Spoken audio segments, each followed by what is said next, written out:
não precisa ser um sábio, tá entendendo? A economia tá caminhando para trás. Então, os negócios estão diminuindo, os meios econômicos estão naufragando, tá entendendo? Você veja que os resultados são menores. Então, o dividendo, ele é o quê? Ele é produto de um resultado financeiro. Isso aqui é verdade. Então, não é difícil. Sim. Não é difícil você prognosticar. Sim. Márcio, eu tenho uma pergunta para te fazer, para te começar aqui. Eu lembro que o último podcast que a gente gravou, a gente fez uma pergunta que foi muito interessante. Aliás, eu acho que o Brasil inteiro viu a sua resposta para isso. Que a gente tinha perguntado assim, quanto de dividendos você fez em 2021? Isso é verdade. Né? Aí você me deu uma resposta muito bacana sobre isso. Queria te perguntar agora, nesse update, né? Quanto de dividendos você recebeu em 2022? Um pouco mais do que em 2021. Adoro isso. Quanto é que foi a conta que você fez? Posso falar? Pode. 126 por dia. Palmas pro Márcio. 126 por dia. Foi uma evolução pequena, né? Meus parabéns, viu? Meus 100 mil parabéns. reais É uma posição, Não, a evolução foi pouco. 126, você tá desmerecendo 26 de então, novo. então foi 110 a mais do que... Cara, conseguimos a resposta, então. 126. Todo ano a gente precisa... Ô, Barça, todo ano a gente precisa atualizar isso, tá? Já tava bom, já. Se fosse 6, tava bom. Pô, 6 pau por dia? Porque ano passado a gente veio, era 1.015 por dia. Agora a gente tá em 1.126. Bom, né? Como estaremos em 2023? Eu não sei, a gente vai voltar aqui. Eu acho que menos. também. Calma. Eu acho que menos também, né? Eu acho que menos. Não, mas se você quer saber... É por se a causa gente da vai tá- economia. Não precisa ser um sábio. Tá entendendo? A economia tá caminhando para trás. Então, os negócios estão diminuindo, os meios econômicos estão naufragando, tá entendendo? Você veja que os resultados são menores. Então, o dividendo, ele é o quê? Ele é produto de um resultado financeiro. Isso aqui é verdade. Então, não é difícil. Não é difícil você prognosticar. Sim. As grandes protagonistas de pagamento de dividendos em 21, 22 foram as exportadoras, né? Então, basicamente commodities, que agora estão num ciclo inverso, né? Então, espera-se que esse fluxo caia um pouco. Mas é normal. Ô, Luiz, e para você, deixa eu perguntar para o seu negócio. E é por isso, só complementando, é por isso que a gente precisa substituir, tá certo? Substituir aqueles que nos pagam. Por exemplo, a Itaúsa, ela paga um pequeno, então você tira a Itaúsa e põe outro no lugar. A Sabesp também está pagando um pequeno dividendo, então você tira e põe outro no lugar. A Eletrobras ON nem paga quase dividendo, então você está tirando e põe outro no lugar, entendeu? Entendi. É isso que faz com que você atualize um pouco mais o seu recebimento. Muito bom, muito bom. Tá certo? Aí, deixa eu guiar um pouquinho aqui a direção do negócio. Assim, a gente hoje tem um cenário com a taxa de juros muito alta, perto dos últimos tempos, só que também está na iminência de cair há um tempão, mas não caiu ainda, né?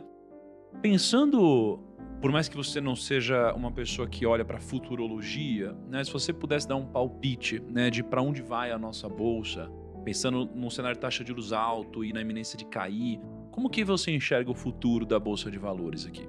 Eu enxergo a coisa da seguinte maneira. Eu não costumo contemplar Bolsa de Valores. Eu costumo contemplar o mercado, as empresas. Eu acho que se algumas reformas na nossa tributação vierem a ser consolidadas, eu desconheço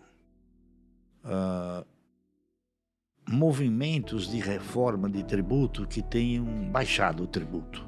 Não conheço. Cada vez que se fala em mexer em tributo é para aumentar. Então, me parece que isso também, esse tributo que está em análise, já prestes a ser aprovado pelo Senado, ele vai também revelar, tá certo? O que o cidadão paga, o que a empresa paga. inúmeros tributos que estão sendo acondicionados em um só, que se chama Imposto de Valor Agregado.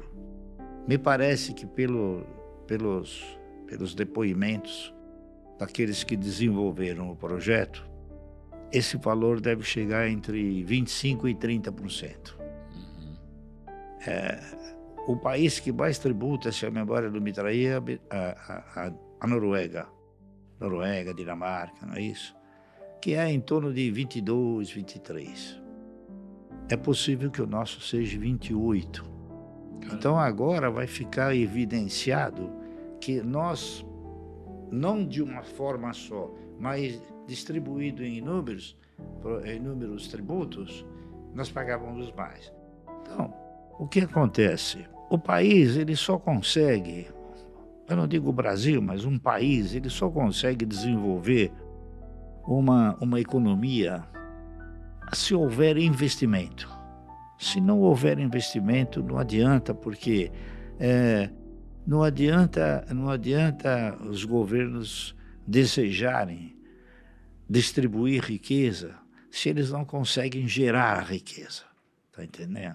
Então, ninguém vai se atrever a tentar montar investimentos aqui, empresas aqui, se ele não conseguir desenvolver um produto que tenha preço competitivo. Tá certo? Então vai ser muito difícil arrumar emprego, como o governo pretende.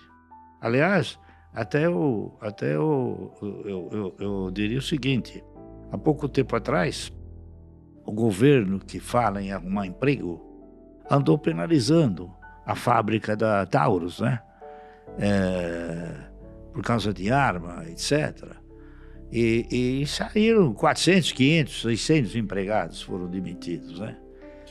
Então há uma diferença entre o que se fala e o que se faz. Sim. Tá certo? Então, esse tributo que vem por aí precisa ser avaliado com muita assim, prudência, né?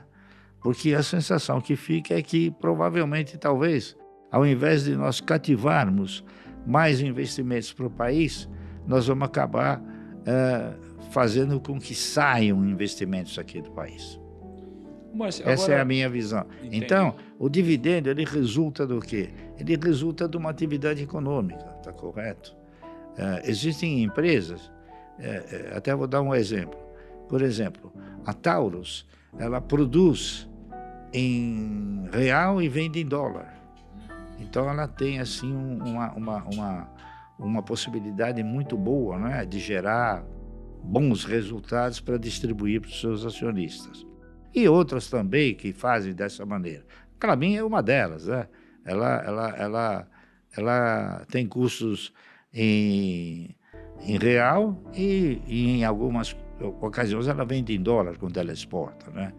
Então é muito importante para o país voltar a criar uma estrutura industrial que suporte um contingente de empregados, melhor dizendo, tá certo? Que possa sustentar esse país. Senão, esse país aqui vai virar um país que não vai ter trabalho para ninguém. Tá correto? Não vai ter trabalho para ninguém. O que nos leva de volta à discussão que você trouxe aqui no início de taxa de juros. Quer dizer, por que existe essa pressão tão grande para que a taxa de juros caia, nem que seja na marra? Porque o estímulo econômico vai ter que vir novamente via consumo. E ninguém vai consumir se tiver endividado. Então, uma coisa leva a outra. Então, a taxa de juros vai precisar cair, então tem o programa Desenrola, enfim, que são iniciativas como o nosso próprio digníssimo presidente anunciou, que é para você fazer novas dívidas saudáveis. Né? Então, quer dizer, de novo, é um crescimento que não é perene, porque não é via investimento. Né? Então, eu não acho que é somente a taxa de juros.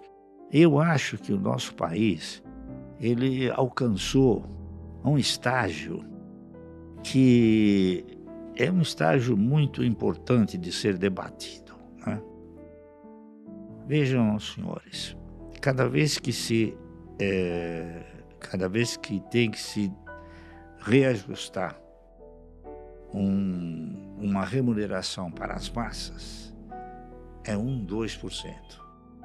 cada vez que você vai reajustar uma remuneração para aqueles que não geram riqueza, é 50%. Está entendendo? Um deputado, ele não gera riqueza. Ele não trabalha que nem um operário. Por que ele ganha tudo aquilo e o operário ganha tão pouco?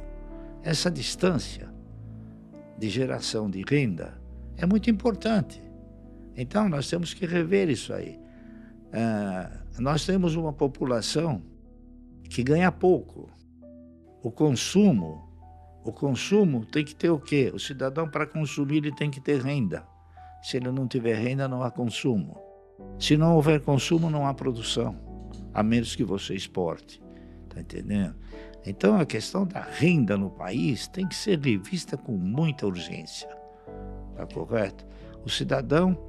E, ademais, tem o seguinte, o beneplácito que se oferece a título de benefício é menos do que um salário. Quer dizer, quando você oferece um Bolsa Família, você está dando o quê? Você está dando um instrumento de fome. Você está dando o camarada não vai conseguir, de maneira nenhuma, viver com aquilo lá.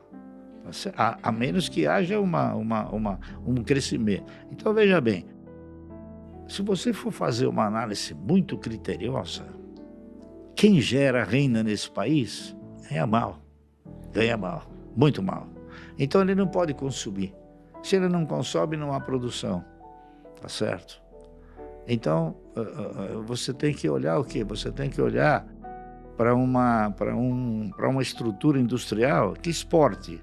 Agora, uma estrutura industrial que exporte tem que ter o quê? Preço competitivo. E nós não temos esse preço competitivo.